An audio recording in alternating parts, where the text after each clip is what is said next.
চাঁদা সড়ক পরিবহনের চাঁদা যেটা বলা হয় সেভাবে আমি চাঁদা এই দেখছি না।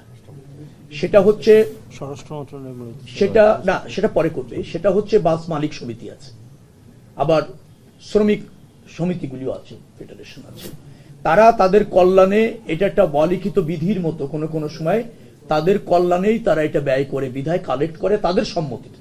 চাঁদা আমি ওইটাকে বলতে চাই যে কেউ দিতে চান না বা তাকে বাধ্য করা হচ্ছে, সেটা হলো চাঁদা। এখন ধরেন মালিক সমিতি আছে, তারা একটা নির্দিষ্ট হারে প্রত্যেকটা টিপস থেকে টাকা তোলে, মালিকদের কল্যাণে ব্যবহার করতে চায়। কতটুকু ব্যবহার হয় সেটা জানি না, সেটা নিয়ে হয়তো বিতর্ক আছে। কিন্তু তারা এই সমঝোতার ভিত্তিতে, আবার শ্রমিক কল্যাণ ফেডারেশন এরকম অনেক সংস্থা ওরা আছে, তো তারা এটা সমঝোতার ভিত্তিতে এরকম ভাবে করে। সেখানে আবার প্রাধান্য পায় যখন যার প্রভাব থাকে ওই মালিকদের মধ্যে, অথবা দলের প্রভাবও থাকে, যে দল ক্ষমতায় থাকে সেই দলের শ্রমিক সংগঠনদেরও একটা আধিপত্য থাকে, এটা আছে। কিন্তু এইটা চাঁদা আকারে আমাদের কাছে দেখার সুযোগ হচ্ছে না, কারণ তারা সমঝোতার ভিত্তিতে করছে।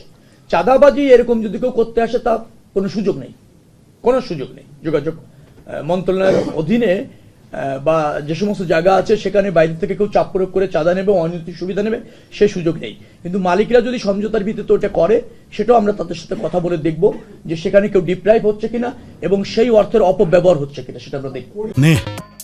দুই বেলা খাবি ফ্যান্টাস্টিক নিমক হালাল সল্টেড বিস্কুট। যাত্রা শুরু হয়েছে নতুন লক্ষ্য নিয়ে, বিশেষ করে রাষ্ট্র ব্যবস্থাপনা একটা জনবান্ধব প্রক্রিয়া প্রতিষ্ঠিত করা, সেই জায়গা থেকে আমরা শুরু করেছি। আজ আমরা 4টি মন্ত্রণালয়ে গিয়েছি। প্রথমে গিয়েছি সেতু মানে ব্রিজ সেতু ভবনে গিয়েছি, তারপর আমরা রেল ভবনে গিয়েছি। সেখানেও তাদের দায়িত্বশীল যারা আছেন, যারা বিভাগকে ফাংশন করাচ্ছেন, সরকারের বা রাষ্ট্রের হয়ে কাজ করছেন, রাষ্ট্রের প্রতিষ্ঠান হিসেবে কাজ করছেন, মন্ত্রণালয় হিসেবে কাজ করছেন, বিভাগ হিসেবে কাজ করছেন, তাদের কাছ থেকে বেশ কিছু জিনিস জ্ঞাত হয়েছে। সমস্যা, সম্ভাবনা, প্রতিবন্ধকতা এবং কিভাবে এটাকে আরো বেশি জোরালো করা যায়, শক্তিশালী করা যায়, জনবান্ধব করা যায়, আরো বেশি করা যায়, মানে প্রশাসনটাকে স্বচ্ছ করা যায়, জবাবদিহিমূলক করা যায়, সেই সব বিষয়ে তাদের পরামর্শ শুনেছি। তো আমরা মনে করছি যে আকাঙ্ক্ষা নিয়ে এদেশের মানুষ এই সরকার অর্থাৎ বাংলাদেশ জাতীয়তাবাদী দলের প্রতি আস্থা রেখে জনরায় দিয়েছিল এবং তার পরিপ্রেক্ষিতে যে সরকার গঠিত হয়েছে তাদের বিশেষ প্রত্যাশা রয়েছে জনগণের এবং বিশেষভাবে কাজ করারও প্রয়োজন রয়েছে রাষ্ট্রের। প্রথমে 17 বছর একটা ফ্যাসিবাদী শাসন চলেছে, মানুষ অধিকার থেকে বঞ্চিত হয়েছে, রাষ্ট্র সরকার একাকার হয়ে গিয়েছে। শুধু রাষ্ট্র এবং সরকার না, রাষ্ট্র সরকার এবং একটি দল একাকার হয়ে গিয়েছে, জনস্বার্থ রক্ষিত হয়নি। স্বেচ্ছাধীন ছিল প্রতিষ্ঠানগুলি, সরকার এবং রাষ্ট্রীয় প্রতিষ্ঠানগুলি, একটা দলের পারপাস সার্ভ করেছে এরকমও বলতে পারে। তো সে পরিস্থিতির অবসান হয়েছে।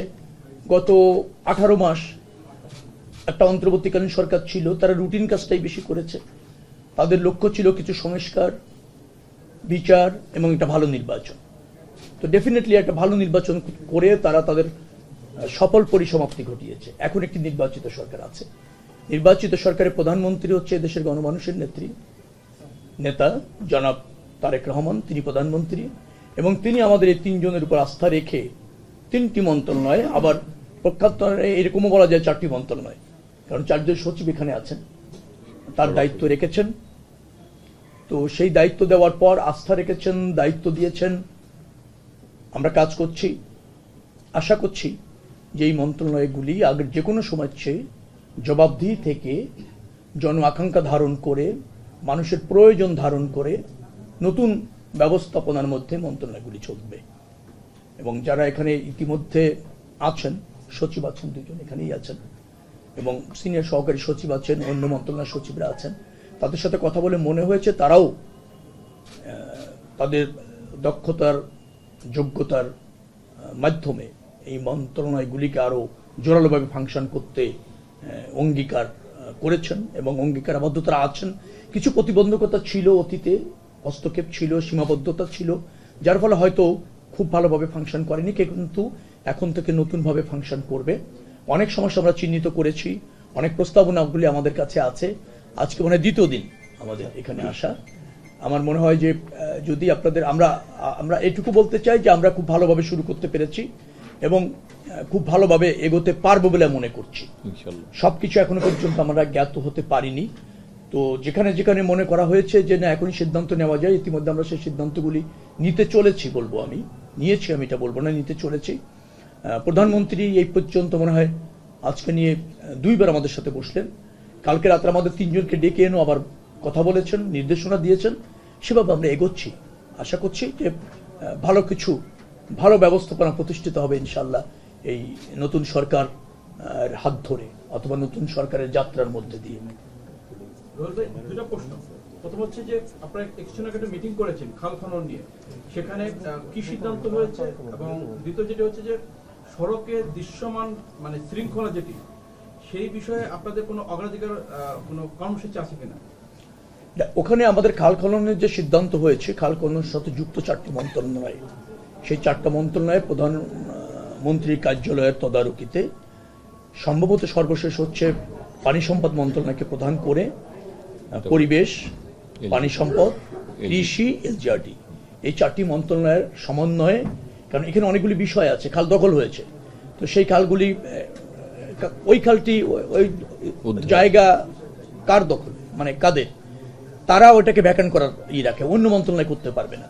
তো ওই 4টা মন্ত্রণালয় সমন্বয় করে যেখানে খালগুলি দখল হয়েছে আগে দখল মুক্ত করতে হবে, যেখানে পুনর্খননের প্রয়োজন সেখানে পুনর্খনন করতে হবে, যেখানে ধরেন বর্জ্য গিয়ে পুনর্খনন করছেন, একটু পরে আবার গিয়ে বর্জ্য পড়ে সেটা অব্যবহারযোগ্য হয়ে যাচ্ছে, আবার ভরাট হয়ে যাচ্ছে, তো সেখানে আবার বর্জ্য ব্যবস্থাপনা আধুনিকীকরণ করা অথবা খালটা যাতে তাড়াতাড়ি ভরাট না হয়ে যায়, নিয়মিত মেনটেন্স করার যে বিষয়গুলি আছে সেইগুলি নিয়ে 7 দিনের মধ্যে একটা কর্ম পরিকল্পনা দাঁড় করাতে বলা হয়েছে। 7 দিন পর থেকে ওইটার কার্যকরী করার জন্য প্রয়োজনীয় পদক্ষেপ নিয়ে যারা দায়িত্বশীল আছেন তারা কর্ম পরিকল্পনা নিয়ে কাজ করবেন।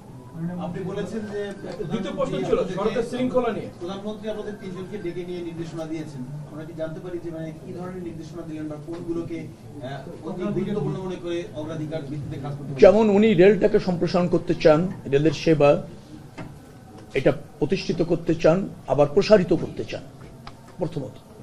দ্বিতীয় হচ্ছে আমাদের দেশেই আমাদের ইঞ্জিন তৈরি করা যায় কিনা, অথবা আমাদের যে বগিগুলি আছে সেটা মেনটেন করা হয় কিন্তু সেটা তৈরি করা যায় কিনা সে ব্যাপারেও উনি বলেছেন, কারণ এটা অনেক ব্যয়বহুল হয়।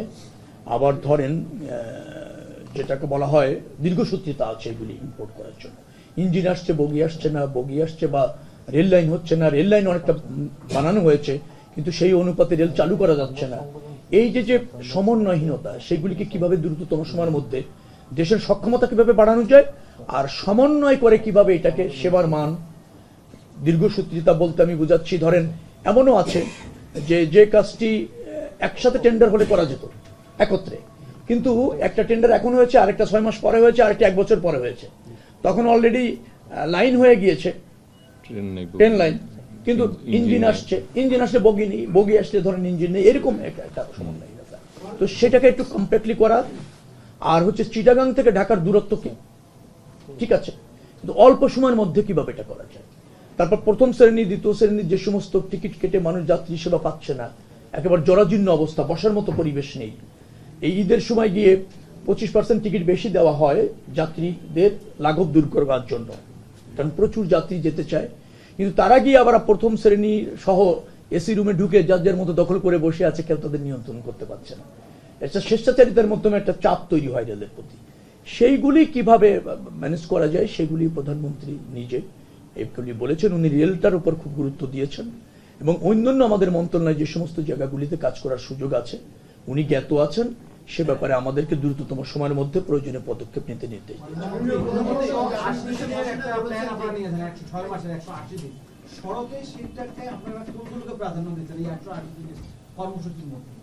তার মধ্যে হচ্ছে সড়কের শৃঙ্খলা ফিরিয়ে আনা, সড়ক মানে পরিবহনে শৃঙ্খলা ফিরিয়ে আনা। তারপর হচ্ছে কিছু কিছু বাজার আশেপাশে এরকম ভাবে হয়েছে যার ফলে সেখানে মেনটেন্স করা কষ্ট হচ্ছে। ওই জায়গায় গেলে আপনি যাচ্ছেন ফাঁকা রাস্তা, কিন্তু বড় বড় মহাসড়কের উপরই বাজার বসে গিয়েছে, সেখানে গিয়ে আর আপনি যানজটে আটকে যাচ্ছেন, বিশৃঙ্খলা আছে, টেম্পু এনে অথবা ইঞ্জিন চালিত যে সমস্ত এলাকার যানজট তৈরি করা হচ্ছে সেইগুলির মধ্যে একটা শৃঙ্খলা নিয়ে আসা যে আমাদের কাজগুলো তাদের- চলতেছে তা খুব দ্রুত সময়ের মধ্যে শেষ করে যে কাজগুলো চলতেছে মেনে যে, আমার জানা মতে যে আপনি যে 3টি মন্ত্রণালয়ের দায়িত্ব পেয়েছেন, 3টি মন্ত্রণালয় খুবই গুরুত্বপূর্ণ এবং সবচেয়ে দুর্নীতি, এই মন্ত্রণালয়গুলোতে দুর্নীতি বেশি, সবচেয়ে বেশি। যেমন রেল, আমরা সারা জীবন ছোটবেলা থেকে পর্যন্ত দেখে আসতেছি খালি লস প্রজেক্ট। আর আরেকটা আমি যেটা জানি, রাস্তায় যে টোল, বর্তমান পদ্মা সেতু গত 24 জুলাই থেকে এই পর্যন্ত আমার জানা মতে কোনো টোল আদায় করা হয়নি। এবং এর মধ্যে আবার আমি যেটা জানি, কি বলে? যে আদায় করা হয়নি। আদায় করা হয়েছে কি বলে? আদায় করা হয়েছে, বাট সরকারের ঘরে মানে না না না কি বলে?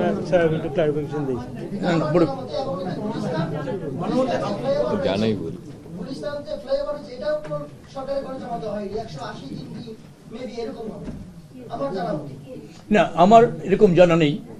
আমি যেটা জানি, আমরা নিয়মিত টোল আদায় করছি এবং ওই পদ্মা সেতুর যে ঋণের কিস্তি সেটাও নিয়মিত আমরা পরিশোধ করেছি, কোনো ডিউজ দেই। টোল আদায় হচ্ছে 2024-25 1200 টাকা। হ্যাঁ, ওটা পরিসংখ্যানটা না হলেও চলবে। নিয়মিত আমাদের টোল যেটা আদায় হচ্ছে এবং আমাদের যে সমস্ত ব্রিজ, বিশেষ করে পদ্মা সেতু, তার যে কিস্তির টাকা আমরা নিয়মিত পরিশোধ করেছি, কোনো ডিউজ নেই। কিন্তু ওরিয়ন কোম্পানি তো অলরেডি 180 দিনের বাকি তা সেটা সিটি কর্পোরেশন আন্ডারে, ওটা সিটি কর্পোরেশনের অধীন। আমাদের এলজিডি একটা বিষয় জানতে চাচ্ছি, সামনে ঈদ, 3টি মন্ত্রণালয় খুব চ্যালেঞ্জিং, যেহেতু ট্রান্সপোর্টেশনের হিউজ পরিমাণ আপনার মানুষ এই সময় যাতায়াত করে থাকে। এই ঈদ ব্যবস্থাপনার জন্য আপনাদের এখন পর্যন্ত কি পদক্ষেপ নিয়েছেন বা কি ধরনের? গতবারে যে পদক্ষেপটা নেওয়া হয়েছিল মোটামুটি সফল ছিল, কিন্তু এটা সফল হওয়ার ক্ষেত্রে আরেকটা কাজ করেছে, সেটা হচ্ছে ছুটিটাও বড় ছিল দীর্ঘদিনের। তো ঈদের ছুটিটা যদি একটু বড় হয় তাহলে ম্যানেজমেন্টটা খুব ইজি হয়ে যায়, আর ঈদের ছুটি একেবারে যদি ওরকম সংকীর্ণ হয়ে যায় তাহলে এই মানুষের চাপ নেওয়াটা একটু কঠিন হয়ে যায়। তো গতবার যেহেতু ওটা ভালো একটা সফলতাগুলি পাওয়া গিয়েছে, মন্ত্রণালয়গুলি ভালোভাবে কাজ করেছে, সংশ্লিষ্ট মন্ত্রণালয়গুলি, এবার আমরা যেটা প্রথম সিদ্ধান্ত নিয়েছি যে ওই প্রক্রিয়াটা অনুসরণ করবই। পাশাপাশি নতুন করে আমি বলেছি যে আর কি কি মেসর্স নিলে আপনার এটার থেকে বেরিয়ে আসা যাবে, শতভাগ নিশ্চিত হওয়া যাবে, ভোগান্তি কমবে, ঘরমুখী মানুষ একেবারে নির্দিষ্ট সময়ে ভোগান্তি ছাড়া বাড়িতে পৌঁছাতে পারবে এবং ঈদের পরে ওই মানুষগুলি আবার যাতে ঢাকা শহরে আসতে পারে। তো সেটা দায়িত্ব দেওয়া হয়েছে 3 থেকে 4 দিনের মধ্যে নতুন আর কিছু যুক্ত করা যায় কিনা, আর কোনো ল্যাকিংস আছে কিনা সেটা চিহ্নিত করে সেই ব্যাপারে আরো একটু বিস্তৃত পরিকল্পনা নেওয়ার নির্দেশ দেওয়া হয়েছে এবং সে ব্যাপারে কাজ আজকে থেকে শুরু হয়েছে। আশা করছি 2 থেকে 3 দিনের মধ্যে হয়ে গেলে। আমি আবারও বলি, গতবার যেটা হয়েছিল সেটা ভালো, কিন্তু সেই ভালোটা আরো বেশি ভালো হয়েছিল, ছুটিটা বড় ছিল। তো এবার আমরা ওই পদক্ষেপগুলি রাখছি, পাশাপাশি আরো কিছু পদক্ষেপ যুক্ত করতে চাইছি। যেগুলি যুক্ত করতে চেয়েছি সেগুলি এখনো চিহ্নিত হয়নি, 2 থেকে 3 দিনের মধ্যে চিহ্নিত হলে সেগুলি নিয়ে আমরা কাজ করব। আশা করছি যে আপনাদের নিরাপদে বাড়ি পাঠাতে আমরা সক্ষম হব। আর ছুটির ব্যাপারটা এখানে একটা খুব গুরুত্বপূর্ণ বিষয়, সেক্ষেত্রেও কোনো কিছু করা যায় কিনা আরো হয়তো 5-7 দিন 10 দিন গেলে আমরা এটা বিস্তৃতভাবে চিন্তা করব। আমি একটা প্রশ্ন করি, যেহেতু প্রধানমন্ত্রী বলছে রেলকে গুরুত্ব দেওয়ার জন্য, আমরা যে ভারতের সাথে বাংলাদেশে যে রেলগুলো চলাচল ছিল দীর্ঘদিন যাবত রেলটা বন্ধ হয়েছে, এই বিষয়ে সরকার প্রধান কোনো নির্দেশনা দিচ্ছে কিনা? আরেকটা আসলে বাংলাদেশে কিন্তু প্রচুর রেল লাইন তৈরি হচ্ছে নতুন নতুন, এই রেল লাইন গুলো এখনো ট্রেন চালুই হচ্ছে না, সংযোগ হচ্ছে, এইগুলোর ব্যাপারে আপনি না, আমি কিছুটা বলেছিলাম আপনাকে মনে হয় যে রেল লাইন তৈরি হয়েছে, কিন্তু এটা চালু করবার জন্য পর্যাপ্ত ইঞ্জিন এবং হচ্ছে যে বগিগুলি থাকা দরকার আছে, সেইগুলি এখনো পর্যন্ত আসেনি। ওই যে সিমিলার না, মানে একটার সাথে একটা বিচ্ছিন্ন, এটা একটা বড় সমস্যা। অর্থ ব্যয় হয়েছে কিন্তু সুফল মানুষ পাচ্ছে না, অপচয় হয়েছে। যা স্বেচ্ছাচারিতা তো ছিল, এটা তো সবাই জ্ঞাত, আপনারা স্বেচ্ছাচারিতা ছিল, সেখান থেকে আমরা ওইটাকে একটা আপনার শৃঙ্খলার মধ্যে নিয়ে আসছি, সিমিলার করার চেষ্টা করছি। সিমিলার যে একটা রেল সংযোগ হলে রেল লাইনটা মেরা হয়ে যাওয়ার পর সাথে সাথে যাতে ওখানে রেল চালু করা যায়, তার জন্য প্রয়োজনীয় রেল মানে ব্যবস্থাপনার, বিশেষ করে ইঞ্জিন, তারপর হচ্ছে আপনাকে একটা বগি তো বলছি, হ্যাঁ, এই জায়গাগুলো যদি সাফিসিয়েন্ট থাকে, রেল লাইনটা হয়ে গেল, সাথে সাথে আমরা ট্রেনটা চালু করে দিতে পারি।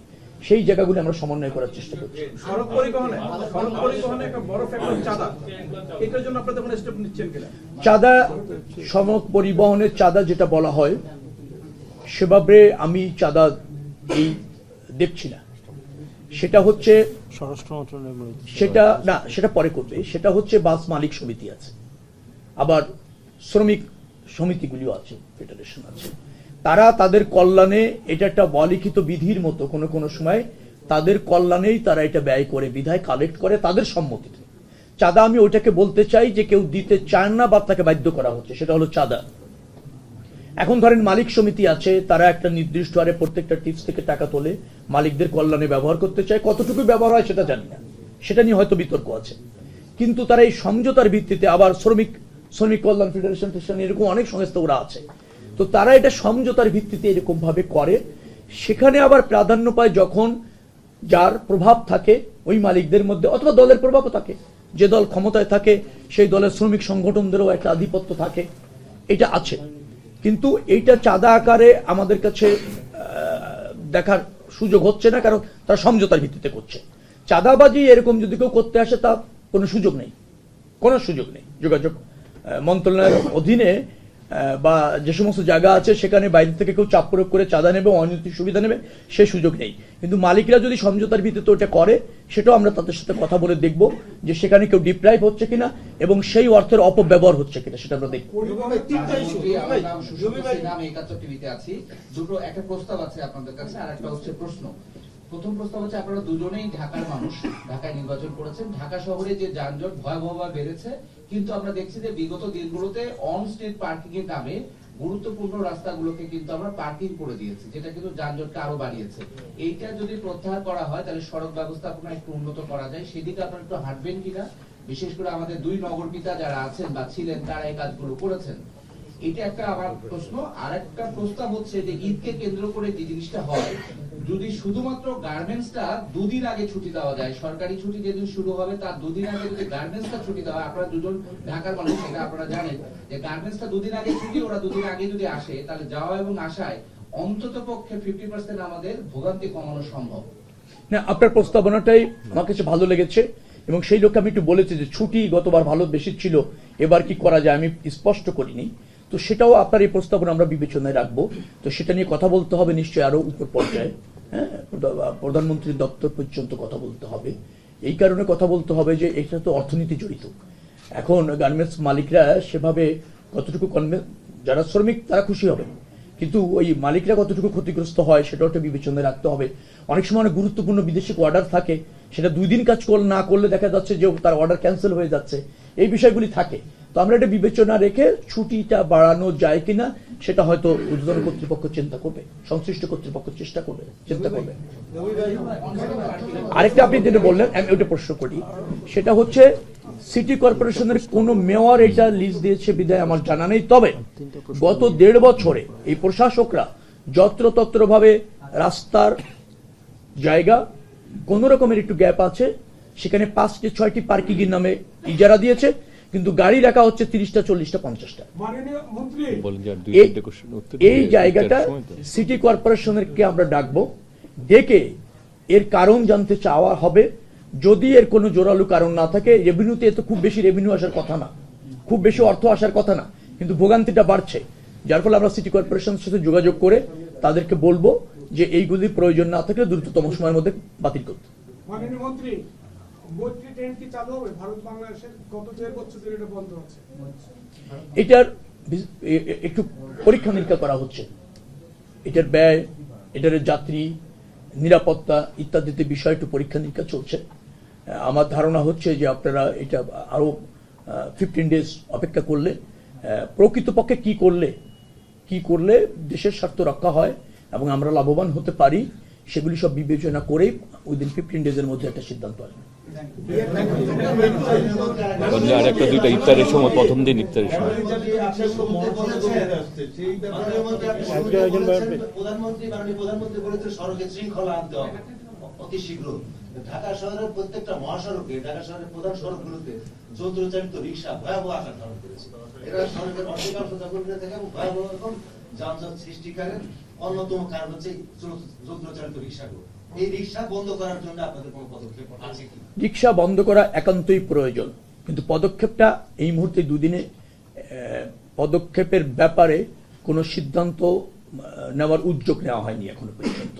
তবে আমরা মনে করছি এ ব্যাপারে সিটি কর্পোরেশনকে কাজে লাগাতে হবে, কারণ সিটি কর্পোরেশন দুটি আছে, তাদের সাথে আমরা একটা যৌথ মিটিং করে যানজট নিরসন করতে হলে দুটি জিনিস একান্ত প্রয়োজন। একটা হচ্ছে ফুটপাত মুক্ত করা, দখল মুক্ত করা, আর একটা হচ্ছে এই অটো রিক্সার যে দৌরাত্ম আছে, যত্রতত্র ব্যবহার, স্বেচ্ছাচারী ব্যবহার, এটা কোনো সভ্য দেশে চলতে পারে না, কোনো সভ্য শহরে কাম্য না, কোনো সভ্য শহরে কাম্য না।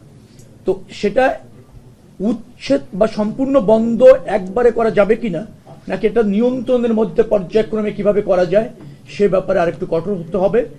এটা ট্রাফিক বিভাগ আছে, তারপর আপনার স্বরাষ্ট্র বিভাগও, মানে স্বরাষ্ট্র মন্ত্রণালয়ের ব্যাপারও আছে, কারণ আইন শৃঙ্খলা রক্ষাকারী বাহিনীকে এখানে ভূমিকা রাখতে হবে, এবং এটা রাজনৈতিক সদিচ্ছারও ব্যাপার এখানে আছে, রাজনৈতিক সদিচ্ছার ব্যাপার আছে। তো সেই ব্যাপারে একটা পরিকল্পনা অথবা কর্মপরিকল্পনা আমরা নির্ধারণ করে, নিশ্চয়ই অটোরিকশার ব্যাপারে আপনি যেটা বলেছেন এটা ঢাকাবাসীর ডিমান্ড, এবং যদি বলেন আমাদের সবারই ডিমান্ড, এই জায়গাটা নিশ্চয়ই একটা প্রয়োজনীয় পদক্ষেপ নিতে আমরা চাইব দ্রুততম সময়ের মধ্যে। গত 1.5 বছরের মেট্রো রেলের দৃশ্যমান কোনো অগ্রগতি হয়নি, কোনো কাজ হয়নি। মেট্রো রেল মোটামুটি স্থবির বলা চলে, সবগুলো লাইন যদি বিবেচনা করা যায়। এখন মেট্রো রেলের ভবিষ্যৎ কি এটা বলবেন। আর দ্বিতীয়ত হচ্ছে বিআরটি একটা প্রজেক্ট ছিল, ওই প্রজেক্টের অবস্থা ভালো ছিল না। বিআরটি প্রজেক্টে সরকার, আগের সরকার, অন্তর্বর্তী সরকার বন্ধ করে দিবে এরকম একবার বলেছিল, কিন্তু করে নেই। তারা বলেছিল নির্বাচিত সরকার সিদ্ধান্ত নেবে। এই দুইটা প্রজেক্ট নিয়ে একটা মামলা ছিল, যে কারণে এখন আবার না, মেট্রো রেলের কাজ বন্ধ হওয়ার কয়েকটা কারণ ছিল। এখন মেট্রো রেলের কাজটা শুরু হয়েছে এবং দ্রুততম সময়ের মধ্যে শেষ হবে। আজকে আমি যা দেখলাম, আমি ঠিক আপনাকে বলতে পারছি না, খুব বেশি সময় লাগবে না, মেট্রো রেলের কাজ দ্রুত গতিতে চলবে, শুরু হয়েছে কাজ এবং দ্রুত গতিতে চলবে।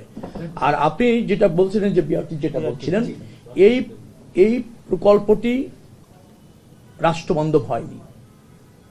এই প্রকল্পটি কোনো ব্যক্তি বা গোষ্ঠীর স্বার্থে হয়েছে, প্রাথমিকভাবে আমাদের কাছে যা মনে হয়েছে। কারণ 12-14 লেনের রাস্তা ছাড়া মাঝখানে 2টি লেনকে এরকম ভাবে ব্যবহার করার নজির পৃথিবীর কোথাও নেই। কিন্তু কোনো একটা গোষ্ঠী অথবা রাষ্ট্র, তাদের স্বার্থে এই প্রকল্পটা নেওয়া হয়েছিল। এইটা কন্টিনিউ করা বেশ কঠিন, তবে এটা এই মুহূর্তে বন্ধ হচ্ছে এই কথা বলাটাও কঠিন। কারণ আপনারা ভালো জানতে চান, যে কোনো মুহূর্তে জানতে পারলে তো ভালো, কিন্তু একটা ব্যবস্থাপনার মধ্যে অনেক কিছু বিবেচনায় রাখতে হয়। একটা জিনিস ইচ্ছা করলেই আপনি যে কোনো সময় বন্ধ করতে পারেন না, তারও একটা প্রসিডিউর আছে। তো আমাদের সরকার যেহেতু গঠিত হয়েছে আজকে 2য় দিন মাত্র বলতে গেলে, তো আমার ধারণা হচ্ছে যে ওই প্রকল্পটা নিয়ে আমি যতটুকু জেনেছি সরকারের খুব একটা আগ্রহ নেই, অথবা মন্ত্রণালয়েরও খুব একটা আগ্রহ আছে নেই। কিন্তু এই আগ্রহ যে নেই, সেই আগ্রহ নেই, সেখান থেকে বেরিয়ে আসার জন্য অনেক টাকা ব্যয় হয়েছে। সেটা আবার ধরেন ঋণ আছে, সেটা কিভাবে অ্যাডজাস্ট করা যাবে, অর্থনীতির উপর কতটা চাপ পড়ছে, এই জায়গাগুলি আমাদেরকে একটু আবার সেই বেরিয়ে আসার প্রক্রিয়াটা তো স্বচ্ছ হতে হবে, নতুবা আপনি তো আবার ক্ষতিগ্রস্ত হবেন। কারণ যে কোম্পানি করেছে সে আপনার বিরুদ্ধে মামলা ঠুকে দেবে, সে ক্ষতিপূরণ চাইবে। এই প্রক্রিয়া নিয়ে গুলি বেশ একটু জটিল এবং বেশ কিছুটা প্রসিডিউর মেনটেন করতে হয়, সে ব্যাপারে কাজ হচ্ছে। শেষ করে দিতে চাচ্ছিল সবাই। কারণ আজকে যা সব প্রশ্ন হচ্ছে, আসলে আপনার 2য় দিন হিসাবে এই প্রশ্নগুলো আপনার জন্য দেওয়াটা খুবই একেবারে মানে সিদ্ধান্ত দেওয়াটা কঠিন। আমার 2টা প্রশ্ন। আপনি একসাথে বললেন যে 180 দিন আপনার, কারণ আপনি যতটুকু দেখছেন এই সেক্টরটা খুবই কমপ্লেক্স এবং খুবই পলিটিসাইজড। তো আপনার যেহেতু 3টা মন্ত্রণালয়, 3টাই কিন্তু আপনার শ্রমিক এবং দল সবকিছু মিলেই এটার একটা সরকার। আপনি এইখানে কিভাবে আপনার দলের স্বার্থকে দূরে রেখে, যেহেতু জনগণের কথা বলছেন, আপনি নিজেও ফিল করেন কতটা ভোগান্তির মধ্যে আমরা শহরে বাস করি, আপনি উপশহর বলেন, যেখানেই যান না কেন সবাই খুবই, কোনো জায়গায় আসলে কোনো শৃঙ্খলা নাই, কোনো আপনি ব্যাটারি রিক্সা বলেন কি অমুক বসে, কারোর মধ্যে শৃঙ্খলা নাই, রাস্তায় কোনো পরিবেশ নাই। একটা বাইরে থেকে মানুষ আসলে মানুষ এটা একটা শহর কেউ দেখে চিনতে পারে না। তো এই একটা অবস্থা থেকে আপনি কিভাবে এই পলিটিক্যাল থেকে নিজেকে দূরে রেখে জনবান্ধব করবেন, এটা যদি একটু বলেন। এটা তো অনেক বড় প্রশ্ন, আপনার অ্যানসারও অনেক বড়। আমি খালি আপনাকে একটু বলি, আপনি আপনার রাজনীতির দিক থেকে এটাকে কিভাবে কিভাবে না, যেখানে জনস্বার্থ থাকে সেখানে দলীয় স্বার্থ নগণ্য, এটা আপনাকে মাথায় রাখতে হবে আমাদের সবাইকে। অতএব দলীয় স্বার্থ এখানে প্রাধান্য পাওয়ার কোনো সুযোগ নেই। আপনি যেটা বলছিলেন, এই মন্ত্রণালয়গুলিতে দলীয় বা ক্ষমতাসীন দল যখন থাকে, তার রাজনীতির সাথে যারা যুক্ত থাকেন, বিশেষ করে শ্রমিক সংগঠনের, তাদের একটা প্রাধান্য, আধিপত্য বা কর্তৃত্ব ইত্যাদি ছিল বলবো, আগামীতে থাকবে না, আমি সেটা বলতে চাই আপনাদের কাছে। কারণ যেহেতু জনগণের স্বার্থ প্রাধান্য, আর আমরা যে তিনজন, আপনারা বলছেন 3টি মন্ত্রণালয়, অবশ্যই 3টি গুরুত্বপূর্ণ মন্ত্রণালয়, বড় মন্ত্রণালয়, এখানে হিউজ বাজেট আছে। যিনি আমাদের দায়িত্ব দিয়েছেন তিনি জেনে বুঝে দায়িত্ব দিয়েছেন। তিনি আমাদের বলেছেন যে আমাদের সততা আছে, তিনি বিশ্বাস করেন আমরা 3জন ইয়াং কর্মতৎপর মানুষ, তিনি বিশ্বাস করেন, যিনি এই সরকারের প্রধান। আরেকটা হচ্ছে যে আমাদের প্রজ্ঞা আছে, কমিটমেন্ট আছে।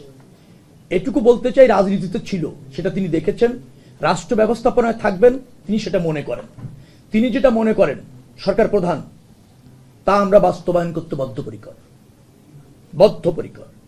অতএব দুর্নীতিমুক্ত স্বচ্ছভাবে এই মন্ত্রণালয়গুলিকে ফাংশন করানোর যে আস্থা সরকার প্রধান আমাদের উপর রেখেছেন, প্রধানমন্ত্রী, তার অমর্যাদা আমরা করব না। আর জাতি এই সরকারের উপর যে আস্থা রেখে ভোট মেজরিটি দিয়েছে, তা কোনো অবস্থাতে অমর্যাদা হওয়ার সুযোগ নেই। অতএব আমরা মনে করছি যে ওই রাজনৈতিক প্রভাবের ঊর্ধ্বে থেকে আমরা রাজনৈতিক নেতা ছিলাম, কিন্তু এখন আমরা রাষ্ট্র ব্যবস্থাপনার সাথে জড়িত। রাষ্ট্রটা সবার, সব দলের, সব মানুষের। অতএব সেখানে আমাদেরকে সবার স্বার্থ সংরক্ষণ করেই নীতি গ্রহণ হতে হবে। কোনো দলীয় চাপ অথবা দলের আনুকূল্য পেতে পারে এই ধরনের কোনো সংগঠন এখানে প্রাধান্য বিস্তার করতে পারবে না।